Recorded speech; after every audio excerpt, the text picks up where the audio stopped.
The coffee wasn't even hot anymore. That's the detail I remember most. It slid down my blouse in a slow brown line while my mother stood over me, smiling for the table. "Watch this," she'd said to my cousins. Then she tipped her cup. "That's how we treat trash." No one moved. Not my uncle. Not my aunt. Not my fiancé. I didn't cry. I didn't shout. I just sat there in a white dress, coffee soaking through the fabric, and realized something very clear. This wasn't a mistake. It was a demonstration. And I was done being the lesson. Family brunches at my mother's house always looked perfect from the outside. White tablecloth. Matching plates. Fresh flowers that she changed every Sunday. Cinnamon rolls arranged like a magazine spread. She liked presentation. She liked control. That morning, she'd insisted I wear white. "It's spring," she'd said over the phone. "Don't look dull." I should have heard it in her tone. The sweetness that comes before something sharp. The table was full. My Aunt Carol, who laughed too loud. My Uncle Dennis, who pretended not to notice anything uncomfortable. My younger cousins scrolling on their phones. And Daniel, my fiancé, sitting to my left, stiff in his navy blazer. My mother stood at the head of the table like a host on a cooking show. "So," she said brightly, cutting into a pastry, "let's talk about the wedding." That word hung in the air. I felt Daniel's knee touch mine under the table. Supportive. Nervous. "We're keeping it small," I said carefully. "Just close friends." Her smile tightened. "Small," she repeated. "Because of budget?" There it was. Budget. The family's favorite word for me. You see, I hadn't taken the path they approved of. I'd moved out at 19. Worked 2 jobs. Finished community college at night. No dramatic rebellion. Just quiet distance. I didn't ask them for money. That was my first mistake. My mother liked dependence. It made her generous. "It's what we want," I replied. She sipped her coffee slowly. Watching. "And where are you living now?" she asked, though she already knew. "In the townhouse," Daniel answered for me. "We just closed last month." Her eyes shifted. "Closed," she said lightly. "With what money?" Daniel hesitated. I didn't. "With mine." Silence. Not loud silence. Not dramatic. Just the kind that shifts temperature. My mother placed her cup down very carefully. "You bought property?" she asked, voice low. "Yes." "Without telling family?" I swallowed. I didn't think I needed permission. Her lips pressed together. That was the moment. I saw it build behind her eyes, not anger. Threat. Because independence, in our family, was betrayal. She picked up her coffee again. "Watch this," she said to my cousins, smiling like she was about to perform a trick. Before I could process it, she tilted her wrist. The coffee hit my shoulder first. Then slid down across my chest. Dark streak against white fabric. It wasn't boiling. It didn't burn. It humiliated. "That's how we treat trash," she said calmly. Like she was correcting a child. No one gasped. My aunt looked at her plate. My uncle cleared his throat. Daniel half rose from his chair, then froze. I could feel the liquid soaking through to my skin. Sticky. Cooling. Public. I waited for someone to say something. Anyone. No one did. And that hurt more than the coffee. I stood slowly. My chair scraped the floor louder than it should have. I didn't yell. Didn't cry. I just looked at her. She didn't look away. "You embarrassed yourself," she added softly. Maybe that was the line that broke something inside me. Not because it was cruel. Because she believed it. I walked to the bathroom. Closed the door. Locked it. The mirror showed a woman with brown stains spreading across white cotton. My hands were shaking. Not from shock. From clarity. This wasn't about brunch. It wasn't about the wedding. It was about ownership. And she had just shown the whole table what she believed she owned. Me. I dabbed the fabric with a towel. It smeared worse. Outside, I could hear plates clinking again. Conversation resuming. Life continuing. As if nothing happened. That's when I understood something important. They would never stop. Not because they hated me. Because they were comfortable. And comfort doesn't correct itself. I unlocked the door. Walked back into the dining room. And smiled. Not sweet. Not forgiving. Measured. I'll send you the invoice, I said quietly. She frowned. For what? For the house. The room shifted. Because what she didn't know yet was that the townhouse Daniel and I closed on sat on land that legally tied back to her name. And I had just finished untangling it. My mother believed in appearances. She believed in lineage. In property. In control disguised as generosity. The townhouse Daniel and I bought wasn't random. It was the last remaining parcel from a piece of land my grandfather had divided decades ago. When he died, everything transferred into my mother's name. She never sold most of it. She leased it quietly. Collected checks. Controlled people with it. What she didn't realize was that one of those parcels had been misfiled years ago during a boundary reassessment. A clerical oversight.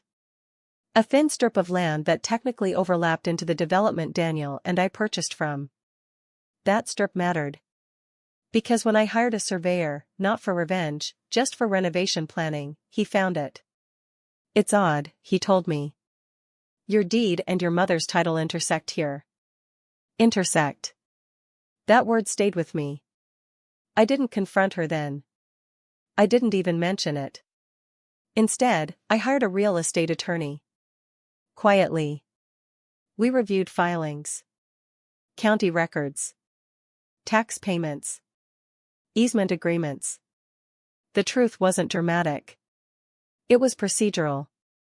My mother had neglected to renew a corrective deed after the reassessment years ago. Which meant that legally, the overlapping section wasn't clearly protected under her title. Which meant it could be challenged. Which meant the development company that sold to us, who had already recorded and finalized their plats, had stronger standing than she realized. I didn't celebrate. I studied. Because here's the part no one sees when they watch humiliation happen. The real power shift starts long before the confrontation. For years, my mother had leveraged property to control behavior. You want to move out? Fine, but don't expect help. You want to renovate? Ask first. You want independence? Not under my roof. Property was her currency. And now, for the first time, I understood the system she used better than she did. The week after brunch, I received a voicemail from her. You embarrassed me, she said. Calm. Controlled. You owe me an apology. I didn't respond. Instead, my attorney sent a certified letter. Professional. Precise. Neutral tone. It outlined the boundary overlap. The title discrepancy. The potential claim. It did not threaten. It invited discussion. The call came that night. You're suing me? She asked, disbelief thick in her voice. No, I said evenly. I'm clarifying ownership. You're doing this because of coffee? She snapped. No, I replied. I'm doing this because of paperwork. Silence. For the first time in my life, she didn't have the upper hand in a conversation. Family doesn't drag family into legal matters, she said finally. Family doesn't pour coffee on family either. But I didn't say that out loud. Instead, I said, family also doesn't ignore boundary disputes. The irony was almost surgical. The process moved forward. Mediation first. Survey review. Title analysis. My mother arrived at the mediator's office dressed perfectly. Navy suit. Pearl earrings. Expression composed. She didn't look at me. Daniel squeezed my hand under the table. This time, he didn't freeze. The mediator spoke gently. This can be resolved amicably. It could. If she acknowledged the oversight. But acknowledgement meant relinquishing control. The final report confirmed it. The overlapping strip, small but critical, gave access rights to the development's shared utility corridor. Which meant leverage. Which meant value. Which meant her control over that section was weaker than she believed. The settlement proposal was simple. She signs a corrective deed relinquishing claim to the overlap. In exchange, we drop any future boundary disputes permanently. Clean. Professional. Final. She read the document twice. Then she looked at me. You've changed, she said. No, I answered calmly. I've learned. That was the moment I stopped feeling like her daughter at the table. And started feeling like her equal across it. She signed. Not angrily. Not dramatically. Just, tightly. The deed correction was filed within the week. Ownership clarified. Control reduced. The townhouse fully ours. No lingering strings. And something else shifted too. For the first time in my life, she couldn't use land as leverage against me. That's when I understood something. The coffee wasn't the real humiliation. Dependence was. And now that dependence was gone. The paperwork closed quietly. No headlines. No courtroom. Just a stamped document in the county recorder's office confirming the corrective deed. But property filings are public. And in families like mine, public records travel fast. 2 Sundays after mediation, my Aunt Carol cornered me near the dessert table at church. I heard there was some land confusion, she said, lowering her voice while pretending to smile. Not confusion, I replied calmly. Correction. Her eyebrows lifted slightly. You know your mother's been handling those parcels for years. Yes, I said. That's why we reviewed them. She didn't press further. She didn't need to. The shift was already happening. Because here's the thing about control, it depends on belief. And once people see cracks in it, they stop assuming it's permanent. At the next family brunch, the table felt different. Same white cloth. Same flowers. But no performance. My mother poured coffee carefully that morning. No demonstrations. No commentary. The cousins watched quietly. My uncle cleared his throat less often. Even Daniel seemed steadier. Halfway through breakfast, my cousin Emily spoke up. She was 20. Quiet. Always careful around my mother. I'm applying to grad school in Chicago, she said, almost testing the air. Normally, my mother would have dissected that decision publicly. This time? She paused. Then said, that's ambitious. Ambitious. Not foolish. Not unnecessary. Ambitious. It wasn't praise.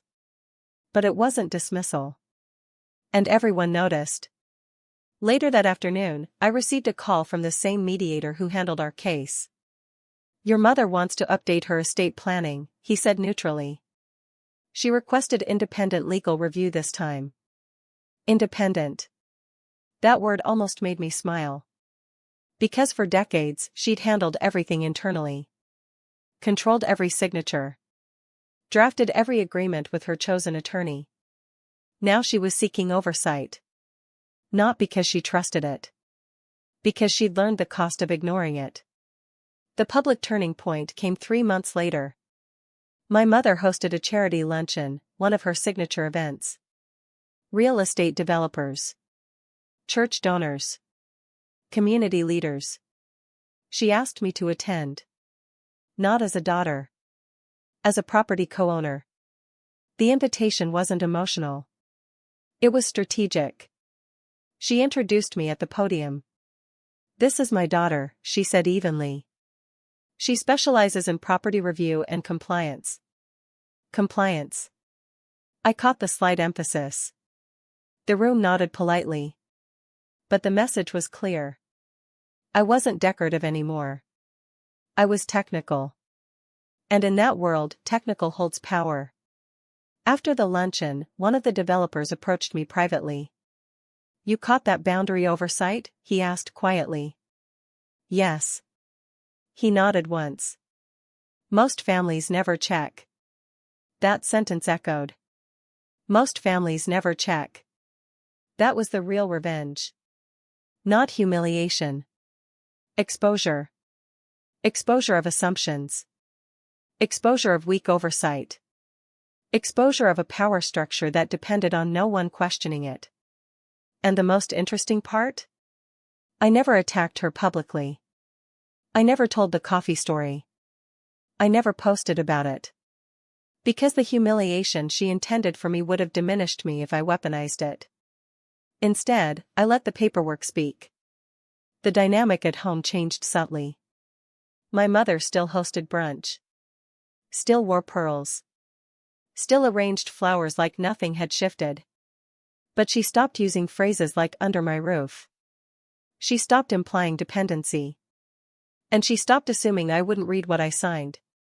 One evening, she called unexpectedly.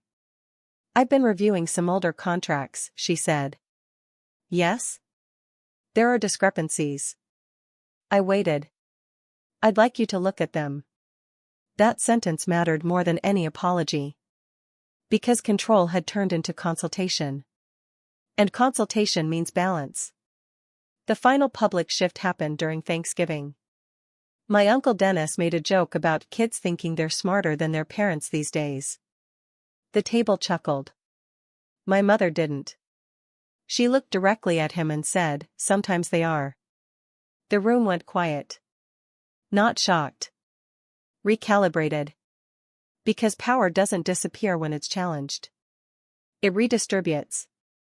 And now it wasn't sitting at the head of the table alone anymore. It was shared.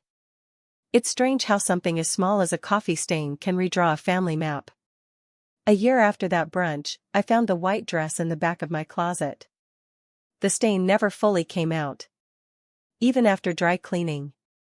Even after scrubbing. I kept it anyway. Not as a reminder of humiliation. As a marker. Because that was the day I stopped trying to earn dignity from someone who only respected control. Life settled into something quieter after the land correction. Daniel and I expanded slowly. Renovated the townhouse. Built equity. Added a second investment property, this one fully documented, triple-checked, airtight. I read everything. He read everything. And something interesting happened in the family. The cousins started asking me questions. How do you check property records? What's a corrective deed? How do you know if a title is clean? These weren't dramatic conversations. They happened in corners. After dinners. In text messages late at night. But they happened. My mother watched it all carefully. She didn't intervene. She adjusted. At the next charity luncheon, she introduced me differently. "This is my daughter," she said, voice steady. "She saved us from illegal oversight." Saved. The word felt deliberate. I didn't correct her. Because here's the truth. If I had let the coffee define the story, I would have stayed the victim. But I didn't. I let the documentation define it instead. 6 months later, something unexpected happened. My mother asked to meet for coffee. Public place. Neutral territory. No tablecloth. No performance. Just 2 cups and a wooden table by the window. She stirred her drink slowly. "I misjudged you," she said. Not dramatic. Not emotional. Just factual. I thought control was protection. I didn't answer right away. The air between us felt less charged than it ever had. It wasn't about coffee, she added quietly. I know, I said. It was about hierarchy. And she knew that now too. She didn't apologize directly. But she didn't justify herself either. And sometimes that's as close as people get. When the check came, she reached for it automatically. Then paused. We both noticed. She smiled slightly and pushed it toward the center of the table. Split? She asked. I nodded. That moment mattered more than any public introduction. Because power had leveled. At the next family brunch, something subtle happened. My cousin Emily announced she'd accepted her graduate offer in Chicago. The table went quiet, waiting for commentary. My mother simply said, "That's impressive." No sarcasm. No edge. Just acknowledgement. And I understood something then. Revenge isn't always about retaliation. Sometimes it's about recalibration. About correcting a structure that was built unevenly. I never poured coffee back on her. I never exposed her publicly. I never told the room what she said that day. Because the truth didn't need performance. It needed precision. The dress still hangs in my closet. The stain still faintly visible. But it doesn't sting anymore. It reminds me of something important. Humiliation is loud. Correction is quiet. And quiet lasts longer. Now, when I sit at that brunch table, I'm not sitting at the edge anymore. I'm sitting evenly. And no one reaches for their cup without thinking first.